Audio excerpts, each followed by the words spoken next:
வந்தாச்சு வந்தாச்சு. கோயம்புத்தூருக்கு இன்னொரு அடையாளம். எங்கன்னு பார்க்குறீங்களா? கோயம்புத்தூர் காந்திபுரத்துல வந்திருக்கிற செம்மொழி பூங்கா. மக்கள் பயன்பாட்டுக்கு டிசம்பர் 11லேருந்து திறந்து விட்டாங்க. பாருங்க எவ்வளோ அருமையா இருக்குன்னு.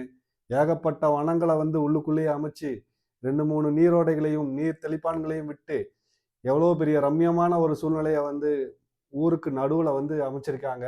மக்கள் அனைவரும் வந்து இது நேரடியா பார்த்து, இது எப்படி இருக்கு? என்னங்கிறது நீங்க நேரடியா அனுபவிக்கும் போது தான் தெரியும். குடிநீர் வசதி, பேட்டரி வண்டி, படிப்பகம், உணவகம், குழந்தைங்க விளையாடுறதுக்கு பெரிய விளையாட்டு ஏரியா, பெரிய ராட்டினங்கள்லாம் இருக்கக்கூடிய விளையாட்டு ஏரியா, அதுவும் இல்லாம நடக்கறக்கு வசதியான இருக்கக்கூடிய இடங்கள் எல்லாமே இருக்கு. வந்து நேரடியா சந்தோஷமா இருந்துட்டு போங்க.